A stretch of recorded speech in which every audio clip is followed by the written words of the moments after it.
नमस्कार, मैं नीतीश ठाकुर और आप देख रहे हैं कैपिटल टीवी बिहार। बिहार की राजनीति में इस वक्त सबसे ज्यादा चर्चा अगर किसी चीज की हो रही है तो वो है नई सरकार का मंत्रिमंडल।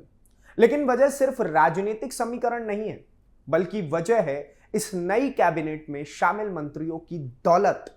क्योंकि बिहार में मंत्रिमंडल विस्तार के बाद जो आंकड़े सामने आए हैं उन्होंने आम जनता को सोचने पर मजबूर कर दिया है। एक तरफ बिहार के देश के सबसे गरीब राज्यों में से एक गिना जाता है, जहां आज भी लाखों लोग रोजगार, शिक्षा और बेहतर स्वास्थ्य सुविधाओं के लिए संघर्ष कर रहे हैं। वहीं दूसरी तरफ सरकार के मंत्रियों की करोड़ों की संपत्ति चर्चा का सबसे बड़ा विषय बन चुकी है। मुख्यमंत्री सम्राट चौधरी की नई टीम में कुल 35 मंत्री शामिल हैं और इनमें से 32 मंत्री करोड़पति हैं, यानी पूरी कैबिनेट लगभग करोड़पतियों की कैबिनेट बन चुकी है। और सबसे हैरान करने वाली बात यह है कि करीब 10 मंत्री ऐसे हैं जिनकी संपत्ति खुद मुख्यमंत्री सम्राट चौधरी से भी ज्यादा है। अब सवाल उठना स्वाभाविक है कि आखिर बिहार की राजनीति में इतना पैसा आता कहां से है और क्या राजनीति अब पूरी तरह अमीरों का खेल बनती जा रही है। नई कैबिनेट में सबसे ज्यादा चर्चा जिस नाम की हो रही है वो है पिछड़ा एवं अति पिछड़ा वर्ग कल्याण मंत्री रमा निषाद की। चुनावी हलफनामे के कुल मुताबिक रमा निषाद की अपनी पूरी संपत्ति करीब 31.85 करोड़ रुपए बताई जा रही है, यानी बिहार सरकार की सबसे अमीर मंत्री। दिलचस्प बात यह है कि रमा निषाद दूसरी बार मंत्री बनी है, लेकिन संपत्ति के मामले में उन्होंने कई बड़े और पुराने नेताओं को पीछे छोड़ दिया है।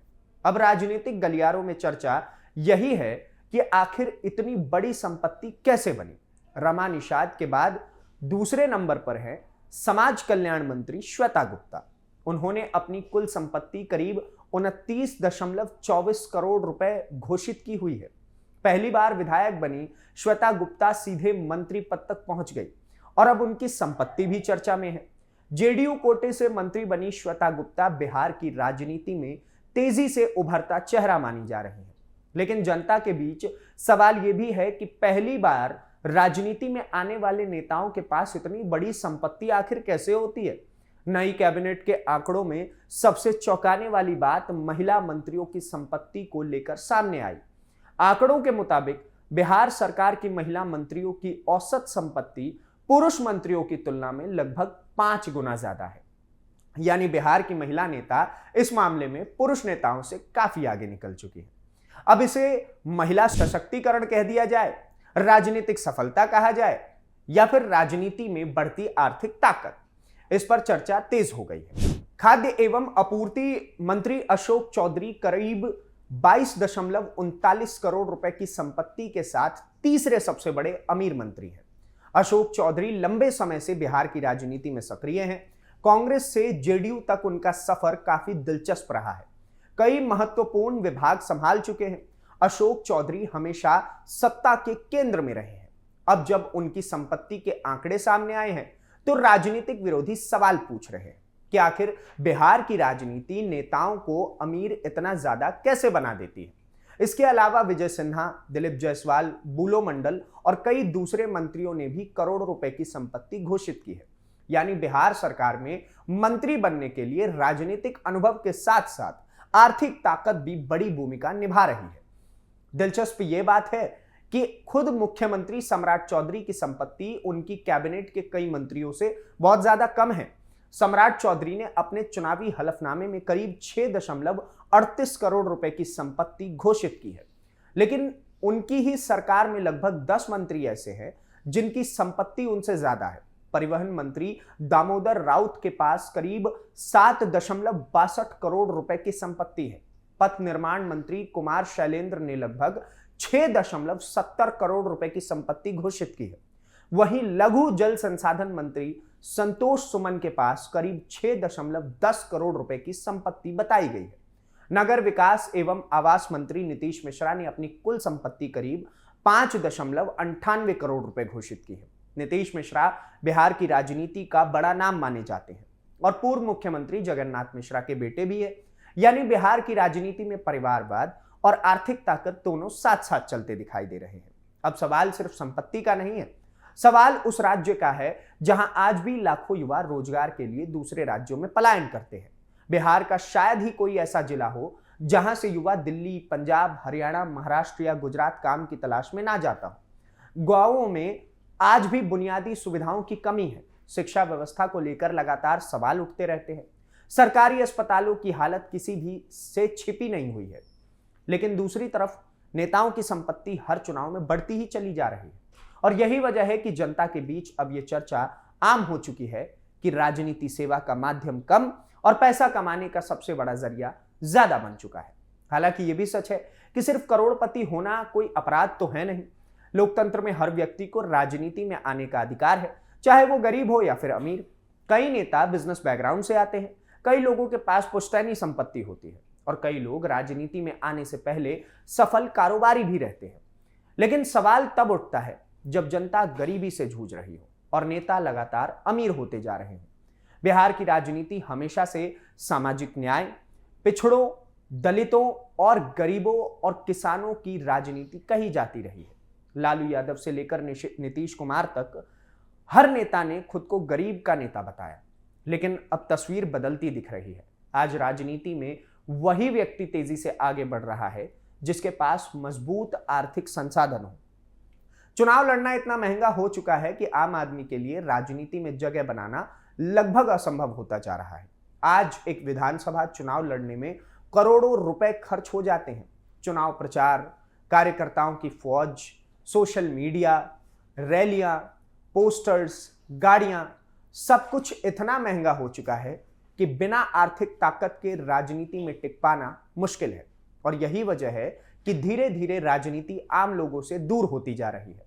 बिहार की नई कैबिनेट के आंकड़े इसी बदलती राजनीति की तस्वीर दिखाते हैं, जहां मंत्री पद पर सिर्फ राजनीतिक अनुभव से नहीं बल्कि आर्थिक और सामाजिक ताकत से भी तय होता दिखाई दे रहा है।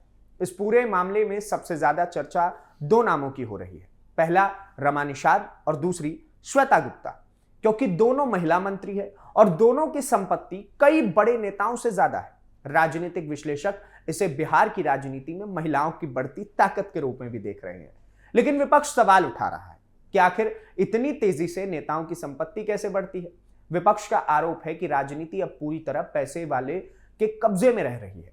गरीब और मध्यम वर्ग के लोगों के लिए राजनीति में जगह लगातार कम होती जा रही है। दूसरी तरफ सत्ता पक्ष का कहना है कि संपत्ति घोषित करना लोकतंत्र की पारदर्शिता का हिस्सा है और इसमें कुछ भी गलत नहीं है। लेकिन जनता की नजर से देखे तो आम आदमी यही सोचता है कि आखिर नेता इतने अमीर कैसे हो जाते हैं, जबकि जनता की आर्थिक स्थिति में कोई बदलाव नहीं नजर आता है। बिहार जैसे राज्य में जहां प्रति व्यक्ति आय देश के कई राज्यों से काफी कम है, वहां नेताओं की करोड़ों की संपत्ति लोगों को चौंकाती जरूर है। सबसे ज्यादा हैरानी उन मंत्रियों को लेकर है जिनकी संपत्ति एक चुनाव से दूसरे चुनाव के बीच कई गुना बढ़ जाती है। हर चुनाव में हलफनामे में सामने आता है और जनता देखती है कि नेताओं की संपत्ति लगातार ही बढ़ती चली जा रही है। और यही वजह है कि अब चुनावी हलफनामे भी राजनीतिक बहस का बड़ा मुद्दा बन चुके हैं। हालांकि इस नई कैबिनेट में कुछ ऐसे मंत्री भी हैं जिनकी संपत्ति 1 करोड़ रुपए से भी कम है। इनमें संजय सिंह टाइगर और एलजेपीआर के संजय कुमार का नाम शामिल है। दोनों ने करीब 23 लाख रुपए की संपत्ति घोषित की है। यानी बिहार सरकार में कुछ ऐसे चेहरे भी हैं जो करोड़पतियों की भीड़ में अपेक्षाकृत साधारण आर्थिक स्थिति वाले माने जा रहे हैं। लेकिन कुल तस्वीर देखें तो साफ है कि बिहार सरकार की नई कैबिनेट आर्थिक रूप से बेहद मजबूत है। और यही वजह है कि अब सोशल मीडिया से लेकर राजनीतिक गलियारों तक हर जगह यही चर्चा हो रही है कि बिहार में गरीब जनता के प्रतिनिधि आखिर इतने अमीर कैसे हो गए। इस पूरे मुद्दे का राजनीतिक असर भी देखने को मिल सकता है। विपक्ष इसे चुनावी मुद्दा बनाने की कोशिश करेगा, खासकर ऐसे समय में जब बिहार के बेरोजगारी, पलायन और आर्थिक बदहाली जैसे मुद्दों में पहले से ही चर्चा हो रही है। विपक्ष जनता से पूछेगी कि जब राज्य गरीब है तो नेता इतने अमीर कैसे हैं। हालांकि अगर बात विपक्ष की करें तो विपक्ष में भी कोई बहुत खास गरीबी देखने को मिलती नहीं। लेकिन दूसरी तरफ सत्ता पक्ष इन नेताओं की व्यक्तिगत मेहनत और पारदर्शिता बताकर बचाव करेगा। उनका कहना होगा कि नेताओं ने अपनी संपत्ति छिपाई नहीं बल्कि कानून के तहत घोषित की। अब असली सवाल जनता के मन में यही है कि क्या करोड़पति नेता गरीब जनता की समस्याओं को उसी तरह समझ सकते हैं जैसे कोई आम आदमी समझ सकता हो। क्या करोड़ों की संपत्ति रखने वाले मंत्री उस दर्द को महसूस कर सकते हैं जो बिहार का बेरोजगार युवा महसूस करता है। क्या वो समझ सकते हैं कि पलायन करने वाले मजदूर किन हालात में जिंदगी बिताते हैं? क्योंकि राजनीति सिर्फ सत्ता का खेल नहीं होती, राजनीति भरोसे का नाम होती है। जनता अपने प्रतिनिधियों को इसलिए चुनती है ताकि वो उनकी आवाज बने। लेकिन जब जनता और नेताओं के बीच आर्थिक दूरी बढ़ी हुई नजर आती हो, तब सवाल उठना लाजमी है। बिहार की नई कैबिनेट ने एक बार फिर यही सवाल खड़ा कर दिया है। एक तरफ गरीब राज्य, दूसरी तरफ अमीर मंत्री, एक तरफ बेरोजगार युवा, दूसरी तरफ करोड़ों की संपत्ति वाले नेता। अब देखना होगा कि ये नई सरकार सिर्फ संपत्ति के आंकड़ों की वजह से चर्चा में रहती है या फिर काम के दम पर भी जनता का भरोसा जीत पाती है। क्योंकि आखिर में जनता को नेताओं के बैंक बैलेंस से ज्यादा फर्क नहीं पड़ता। फर्क पड़ता है तो सड़क, बिजली, पानी, रोजगार और विकास से। लेकिन फिलहाल बिहार में चर्चा सिर्फ एक ही चीज की है कि वो है करोड़पति मंत्रियों की नई कैबिनेट। आप क्या सोचते हैं इन सारी चीजों को लेकर के? हालांकि विपक्ष जो लगातार आरोप लगा रहा है कि भैया ये तो कैबिनेट ही पूरी की पूरी करोड़पतियों की है, तो ऐसे में बार बार ये सवाल भी उठेगा क्या कि विपक्ष में बहुत ज्यादा गरीब लोग बैठे हुए हैं? क्या तेजस्वी यादव का दिल्ली में एक ऐसा बंगला नहीं है जिसकी कीमत करोड़ों में है? क्या लालू प्रसाद यादव ने कुछ ऐसे घोटाले नहीं किए जिसमें उनके पास जो उनकी संपत्ति है वो इतनी ज्यादा है जिसके बारे में कोई अनुमान भी नहीं लगा सकता? क्या एक समय पर लालू प्रसाद यादव और राष्ट्रीय जनता दल ने कुछ इस प्रकार की चीज नहीं की जिस वजह से लोगों को जमीन के बदले, अपनी नौकरी के बदले जमीन देनी पड़ती थी? तो इस प्रकार की तस्वीरें भी हमने इसी बिहार में देखी हुई हैं।